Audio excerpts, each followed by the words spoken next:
This is Daily Blast Live. We're talking about what you're talking about. Real, honest, entertaining, live. DBL starts right now. 3, 2. Good morning. Welcome to Daily Blast Live. Hi, guys. What's up, girl? Happy Monday. Happy Monday. It's November 4th. I'm here with Al, Lindsay. I'm Tori. Brandon has the day off. Let's get right into it. Well, guys, the presidential election is less than a year away, huh? Claps? Nope. No. Okay. Are we clapping for just the passage of time? That's it. That's it. How we mark it linearly? I don't know. Okay. Well, meaning a year from right now, we might know who won. 3 new national polls all show the Dems with Biden leading, followed by Warren, then Sanders, and then Buttigieg in 4th.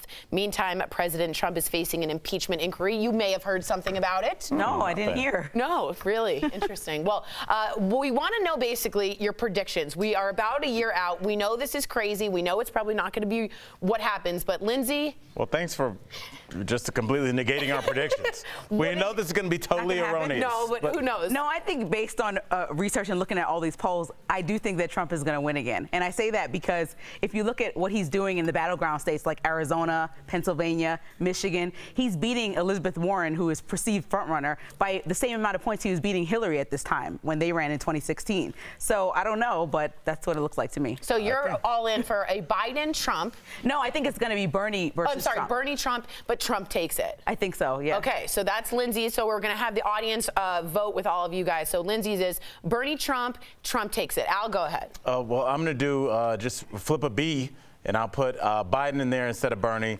And I think Biden takes it just by a squeaker. I think he's the only one that has any chance in those battleground states. And I think a lot of those states like Wisconsin, Ohio, Pennsylvania, if they are going to respond to a Democrat, it's going to be a Democrat that's kind of tried and true, at least a name that they know and respect. Now, I think Biden is the one that Trump wants to go up against because I think he's got some stuff on him, and Biden's not as squeaky clean as the other ones. So now we're at Biden-Trump. Who wins a Biden and Trump? I think Biden gets it in a squeaker because Trump won those states by a squeaker. Okay. I don't think I've said the word squeaker. Yeah, squeaker, you said it like 5 times. You said it a lot. I did. I'm going to go with someone that's probably a big shock to people, but knowing that in Iowa, having that big speech at the Jefferson Convention is what set Obama off on that rock star momentum, I'm going to say I think if he can get towards the black vote, Pete Buttigieg has a good long burn in him. I do see him as a military vet. He's a Rhodes Scholar, speaks 8 languages, very moderate, gay, male. That might help. I know he's doing well in Iowa, but overall he's at a 7%. He's still in single digits. I know. I said it was going to sound ridiculous, but it's a long burn. We'll see. It's a long That's Bernie's line, dude. I feel a long burn. It's a totally different thing. All right, guys, we are switching topics now. And remember, we do that a lot on the show. We do, but we've not talked about her in at least a half a second. Lori Loughlin has gone all in. She is pleading not guilty on new charges of bribery in the college admission scandal. She's now facing up to 50 years in prison.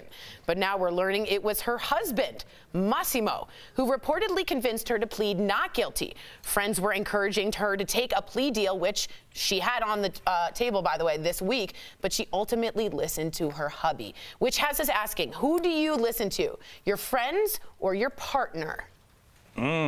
That's a good one. I think your partner, and I'm going to get your opinion on this, Lizzie. What if your partner's also... I call her Lizzie. What if your partner is also, just so you know, charged with all of these things as well?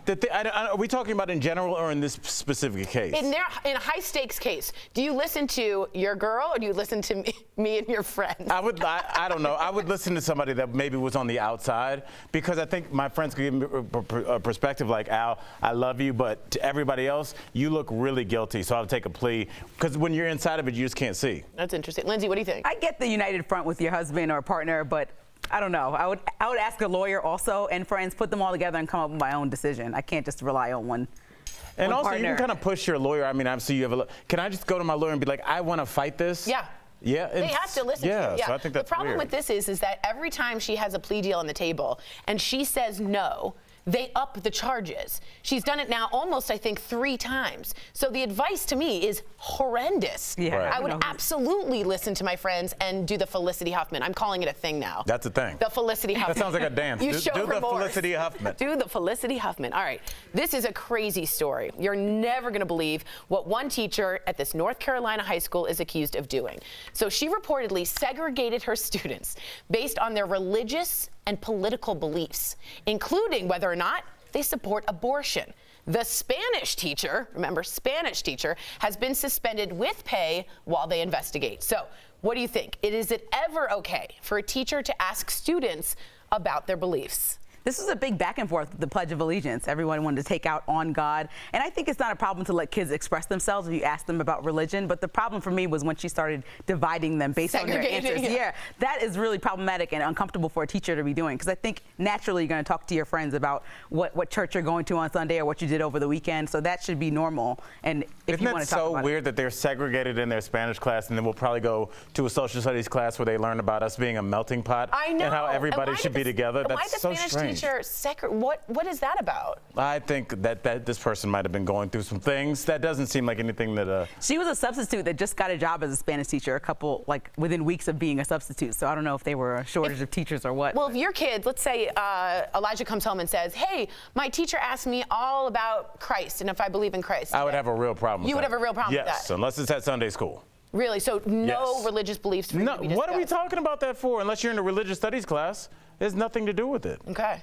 Well, DBL Nation, this is for you guys to talk. Facebook, YouTube, write us in. We want to know what you think as well. Well, it turns out, if you're late all the time, raise your hand if you are. You're happier and healthier. Yeah, look at me, I'm glowing. Yay. A new Harvard study says people who are chronically late have lower blood pressure and a lower risk of developing heart disease. This is great news for Al because you're going to live forever. That's actually in the prompter. It's in the prompter. Whoever wrote that, I'm going to get you. It's Michael Dean. That's great. Michael Dean's a big dude. Are you always early? So I had to come to the conclusion that people get super offended with my lateness, and that happened probably about 5 years ago. Okay. When I got scolded, like reamed out by one of my friends, and I decided I'm going to respect people's time more. And how late were you for this? I was an hour late. Okay, that would do it. So yeah, so that was literally she was about to be done forever, and I was like, well, you know at least she said something rather than just going through whatever you're going to do and then never talking to you again. Right. I've had a habit of, I also was a little bit of a late starter, and I got in trouble with one of our own. Jeff would always yell at me about it, and you know what? It was about respect. Erica says time is more important than money, and I realized I was wasting people's time and money. Right. Well, yeah, I'd agree with that. What's your excuse? I just thought it was kind of cute and funny. Like, oh, no one expects anything out of Al. He's a comic. He's late. But, like, I realize now, like, when you have kids and a job, the way your day is planned out, if you're waiting on me because I got to drop your keys off, and I'm 20, 30 minutes, it's going to throw the rest of your day off. So it's a big thing. Yeah, right. Very, very true. Well, it has been 2 weeks. We all remember former President Jimmy Carter. He fell at his house. He fractured his pelvis. But Carter was back in church this weekend, and he said something really interesting I want to talk to you all about. He told worshipers he was, quote, absolutely and completely at ease with death. So I want to open this up. Do you think you've met anyone that's really been okay with dying? I think people have to deal with it all the time. Lindsay, you weren't here yet, but we did the story about the young boy that passed away from cancer, I believe, at 5 or 6 years old. Yeah. Remember, he left that epic... Captain Underpants, yes, I think. And he said, I'll see you later, goofs, or something like that, like something Batman and something forever. It was such a sweet letter. But that kid had been thinking about and faced with the prospect of his own death for a couple of years, as long as he could understand life, and so he was comfortable with it. And I think if it's something you think about, just like anything else, you'll be able to come to terms with anything. Right. And I was thinking about if I wanted to share the story because in May of this year, my grandmother passed. Oh, I'm sorry. And I flew home. They told me last minute. No one wanted to let me know because I lived in Phoenix that she was passing. But my cousin told me. Can we get tissues, please? Thank you. My cousin told me when she had about a day left, and so I flew to Phoenix. I flew to New York, and she passed as soon as I saw her. Like, she passed about an hour later. Really? And so I think she waited for me. So I really do believe people are ready. And she said that to me before, years before she passed, because she was in hospice. And she had a stroke and all this stuff, but I think she waited. And I know Al was telling a story similar earlier, and I couldn't hold back my tears much. Wow. But I just think that it's such a beautiful thing that Jimmy Carter said that he's ready, because that peace, you can never give your family more peace than to know that you were ready. You had to kiss everyone just a breath. How you had a story as well? Right, yeah, really quickly, my grandmother was in hospice, and she was going to pass in a couple hours, and she wanted to see my daughter, who obviously the other two, the boys weren't born yet, and literally, flew through the streets of Cleveland, grabbed her, flew through the streets of Cleveland back, got there in time for her to see my oldest daughter, Abrian, and she was gone within 10 minutes after that. So I do believe that there's something to that. And I think there's a beauty to that, just being able to sit there and watch your life and pass away like my buddy John Witherspoon did with your friends and family at home. If you got to go out, man, like we all do, that's the way to do it. Wow, it's so inspiring to hear these stories, because in Buddhism, that's the main way to get enlightenment, is to be okay with death, because it's normal and it happens and you have to get used to that. So beautiful stories, both of you. All right. Thinking of you. Wow. Woo! Someone's chopping onions. All right, this is super interesting, actually, and I think our boss should take a look at this. Is a 4-day work week better for everyone? Well, Microsoft tried it in Japan, and turns out productivity jumped 40%. So what do you think of a 4-day work week? Our bosses are right over there too. I've said this for a while. I think this is a good way to go because I think a lot of times people have too much time at work. I think they can get their work done in less time. So you figure out how to stretch your day out to make it seem relevant. But I think if you just go 4 days, work hard, and then 3 days, I think a lot of people would be with that. And I was reading on salary.com that people waste about 3 hours a day at work. Oh, yes! On desk jobs. Except here. If you cut down those 3 hours, not here, but everywhere else. If you cut out those 3 hours, that's a whole day that you could be home doing anything you want on Instagram all day if you want. But why do it at work? To be honest, it's about a bit of dignity, right? That I trust you enough to get it done. And when you get that self-respect, you do work, I think, harder. Right. Do you know what I mean? Yeah. If you're not going to micromanage me to do some BS meeting, I'm going to be much happier as a person. Well, this cut out meetings too. It just said you just stay on the computer and send messages. I like no it. meeting over 30 minutes. I like it. You're on to something. Are they hiring? We'll talk to our boss about this later. Well, DBL is live, and coming up, a teen with Down syndrome defies the odds and finds success as a model. His inspiring story ahead in Heart Threads. And you, the viewer, you're our 5th host who we don't pay. A bride sets her wedding at 5:30 in the morning so she could have a sunrise ceremony. Would you go? Your comments are coming up next.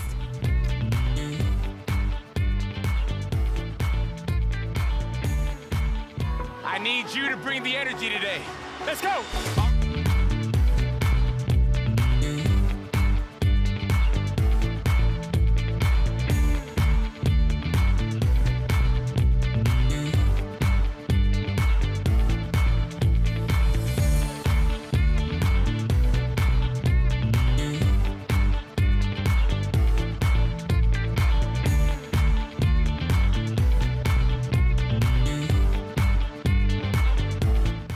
Chris, am I good to come to the desk? Great. Hi, DBL Nation. Happy Monday. Thanks for joining us today. Kelly Schuberth here, the DBL digital team. I'm tracking all the breaking and trending news for you. But hey, let's go to the desk. I want to continue to talk to the hosts about 1 year left until the 2020 election. So, Lindsay, hey, only 1 year left. This time next year. I know it's insane to think that it's a year out, and this is why I'm so nervous because I feel like last year or in 2016 at this time, everyone thought. Just like we think Elizabeth we Warren, knew what was Hillary happening. was the front runner, and everybody went to bed like whatever. Remember but I think how Beto was a year ago? Beto was, and Obviously, Beyonce Beto has dropped out. For In his case you didn't run hear locally, but he that. didn't get it. Beto O'Rourke has dropped out of the race for the presidential candidacy. And I can't believe Tory chose Buttigieg. I know. I was But he's doing surprised well by in that Iowa. choice as well. He's coming up hot, I feel like, right? Yeah, well, he's growing in A lot of Iowa. people like him. And a lot of people find that he's more centrist. Yeah, I so think he's so, open-minded too. to both sides. Yep. And you said That's Biden. important to me as an Biden, independent. just because I think, They're obviously we credits. talk politics on the All right, show that's every a good day, and if idea. you watch the Thank show, you for you that think note. politics, but I don't think a lot of people pay as much attention to it as you think. If I you got, totally agree with if you. you got 2 or 3 jobs, and you're just like, oh, Biden, I know that name. Yep. You know, some people are really into it, and some Yeah. people But I'm just- telling you, the youth vote, which is about a third of what we need, they are not usually electrified. To me, in Iowa, he gave the speech that really bounced everyone together. If he can get the youth vote, I think he can He get might be it. the superstar that we've been talking That's about. all I care about. But think he's gonna I know have- people disagree with me, including, well, a lot of people like 4-day weekdays. Also, everyone says they love you, Lindsay. Hugs for you. Thanks, Your guys. sister, Lauren Granger, says love you, Lindsay. She signed in just to tell me that. Sweet. Such a good really sister. sweet. DBL Nation, we'll continue the conversation here. You are our 5th host, so please write us in your DBL take on this story and all the other ones. See you soon. Bye-bye.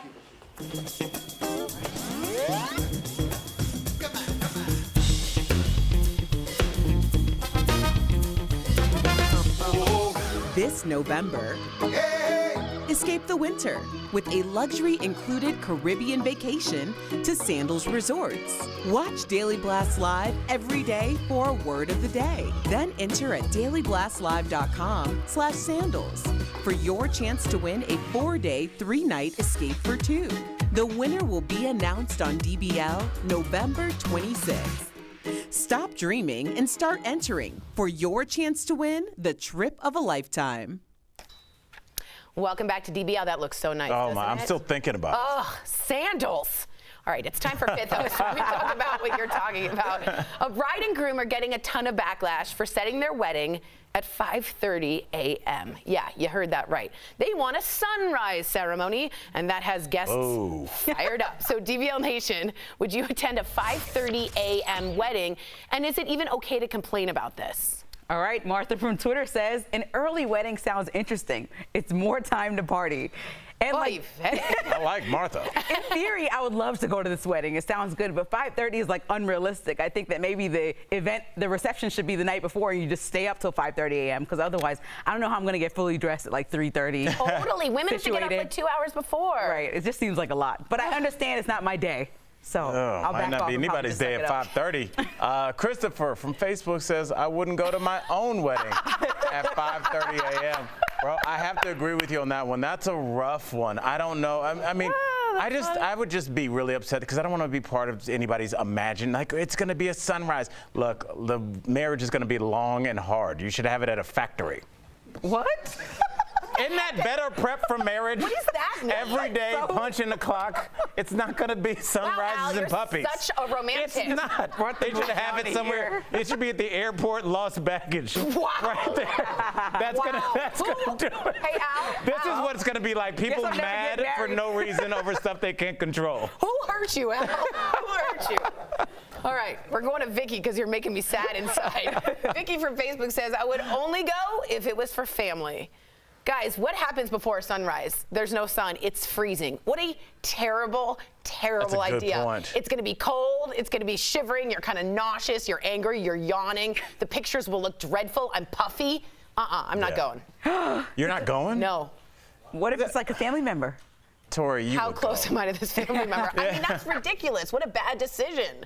No, that's a rough one. Sorry. But I don't know. Kind of like with Martha, what she said, get it over with. You got the whole day to party. Right. I'm exhausted by 3 if I get up at 3:30. Go ahead. I got Spanx to put on. Go ahead. All right, Amy from Facebook says, I would go in my silk jammies, then dress up fancy after I rest up. See, that's a good idea, going in your pajamas, but I think that's slightly disrespectful to the bride and groom. So I don't know. So I was asking me to get up at 5:30 in the morning. So meet them with the same disrespect. Met Cool. with disrespect. All right, Peggy from Facebook, I agree with her. Not happening.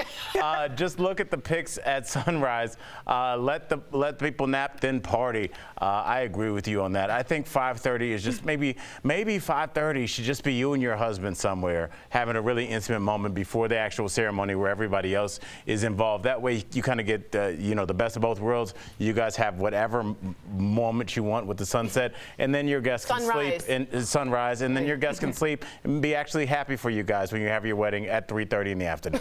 Because they said the sunrise meant a lot to them. Like a lot of Good. the They would have a moment. Okay. Good for Yes, them. sorry I yelled at Lindsay. Yeah, good for Lindsay. Okay, I'm the only one going. You're the only one. Deborah from Facebook says, well, they want to get an early start on their honeymoon. Well, yeah, but I'm not on their honeymoon. I don't want to be up that early.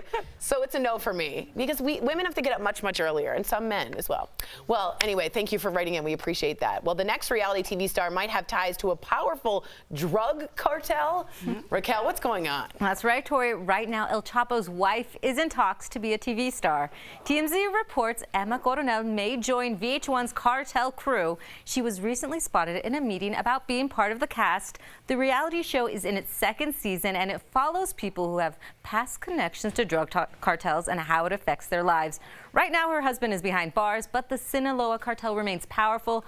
El Chapo's son was just arrested and released after it became too dangerous to hold him in custody. Who thinks this is a good idea? I don't even want to comment on this. Sounds good, Tell Raquel. the cartels I'm great with that. I'm backing off. Good luck. Thank you, Raquel, for that news. Yes. Coming up on DBL, a teen overcomes Down syndrome and achieves his dream of becoming a model. Don't miss this amazing, powerful life lesson coming up next in Heart Threads. What a cutie.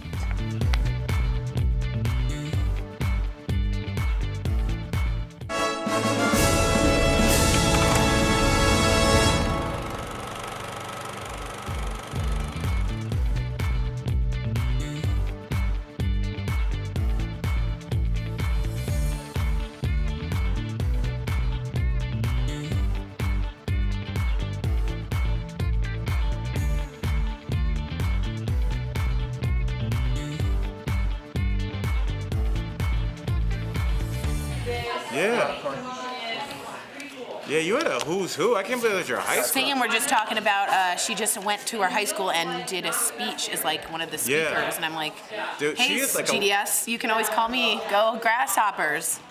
That was my mascot. What was your mascot? The bison. Okay. What was Yeah, your mascot? In college or high school? Bulldogs. Oh, and you have a bulldog. Yeah, so it all came full circle. Wow. Our helmet looked like the Buffalo Bills helmet. Really? Yeah. I'm always interested in who do you think, if we can from the audience, write in on Facebook or YouTube, the strangest mascot. I know something in Stanford, there's some banana slugs. That's UC Santa Barbara. UC Santa Barbara's this They used to do banana shows slugs. there. Their campus is gorgeous. In Fort Collins, they're the ringers for the college. In high school, it's the Fort Collins Lambkins. The Lampkins? Lampkins. Oh, baby lamb is a lamb. lampkin? That's like breaking news. The what? Shipbuilders. Oh, I think you said Okay. And they call them the ships. Okay. I like that. that could Wow, be easily that could be the winner, guys. Lincoln High ships. Shipbuilders.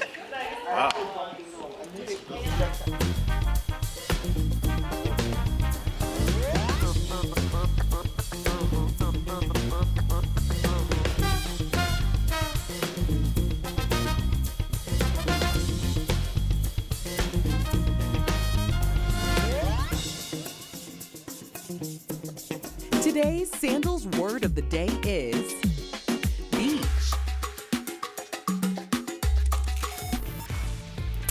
Beach. I love that. Welcome back to DBL. Well, today's Heartthreads is all about showing the world what you've got despite any setbacks. DBL co-host Brandon London introduces us to a really special teen who has some big dreams. Take a look. This teen with Down syndrome is achieving his dream of being a model. Ethan Holt is a 16-year-old with Down syndrome. He was featured in an ad campaign for beachwear company Surf Style. It's so fun to be a model because anyone like my pictures, like my mom or my dad, like my sister, my aunties. He was totally in his element. He just loves the attention, the directions, you know. He got so many compliments. Surf Style hopes it can normalize using models like Ethan and promote inclusion among other brands. In the beginning, it was like really tough, but now he's paved the road for us that we didn't choose, but we're enjoying the journey. He's taught us compassion, love, and definitely family.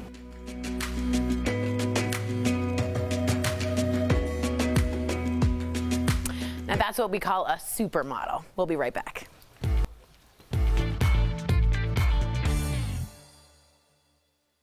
Promotional consideration is brought to you by DBL Bob Saget is heading back to TV, this time to host the new game show Nashville Squares. He tells me all about it, plus we take a walk down memory lane to the early days. It's all in today's Chatting with the Stars. Bob Saget, thank you so much for being here. Now, I need to know more about the show Nashville Squares. Is it just like Hollywood Squares? So do I. Oh, do you know nothing? Do you know nothing but the country version? No, I was there. I had been offered Hollywood Squares over the years. Right. Tom Bergeron, my dear friend, he hosted it. I've been offered Center Square, and they get much better having Whoopi on the rebuttal of the show. Right, rebuttal? right. No, the Yeah, that's a word, that's a word. A rebuttal is when you're having an argument against Yes, the show. exactly. But the show's got Tanya Tucker on it and a lot of famous country names. That's Tina awesome. Carter, and got to have Gary Busey, so when there's quiet, he goes honk. You know, he honks like a duck. And then you talk to him. And a lot of comedian friends of mine, Caroline Ray and Bill Engvall and Lonnie Love, Fortune Feimster, and then Ty Pennington if you want to go to Home Depot. Yes, I do. And Yep. Marie Osmond, who looked really good. I mean, you know from the before and after pictures. But it was just fun. Now, I want to take it back farther than your Full House days. In your early days, you were mentored by Don Rickles. Is it true that he saw you as a son? Yeah. That's amazing. Well, that was actually in my later days. It was actually after I directed him in a movie called Dirty Work, a Norm Macdonald movie, and then I became really close to them the last 10 years of his life. Wow. But in the early days, Rodney Dangerfield was a real mentor. When I was 24, he put me on his Young Comedian special. And before he passed away, I was in UCLA with him the night before, and he woke up from a nap, and he looked at me, and he went, "Game show, man, game show." No way. Because he was thinking of me like, yeah, it was like, but I've done them before. I did 1 versus 100. Right. And that was another one, and then they took game shows off the air completely. They stopped Deal or No Deal and Millionaire because they thought it was over. Guess what? They're back because people want a relief. They want to turn off the news and just not think. There's a big debate in the comedy world whether PC culture is killing comedy. I did stand up, you know, Rodney Dangerfield, John Rickles, all those. Do you think those guys, their type of comedy, would be okay today? Well, Rodney Dangerfield's comedy was about putting himself down. Yeah, It was all self-deprecation. fast-paced. But I guess Don Rickles wouldn't fly today the same for the younger people because he's poking fun at different nationalities and races, but he meant love out of it. I know. There wasn't 1 ounce of meanness in it. I know. And people still do it. A lot of times, you know, a lot of comedians, if you're a white guy talking about or a white lady and you don't have any unusual diversity about you, you really can't talk about anybody else. But if you're coming from the underdog point of view, and I was born in the South, Jewish guy. Yeah, Jews. So I was persecuted. I'm a Did Jew. what I did. I got circumcised a few times. Nobody got hurt. I think I did. I'm not sure. But, you know, I just relate to people. Well, thank you so much, Bob Saget. Check out Nashville Squares on CMT. Thanks, buddy. I want you to pay me for that with Hanukkah money. Oh, honey, the gelt is coming, love. The gelt is coming. Go Jews. What am I doing? We'll be right back.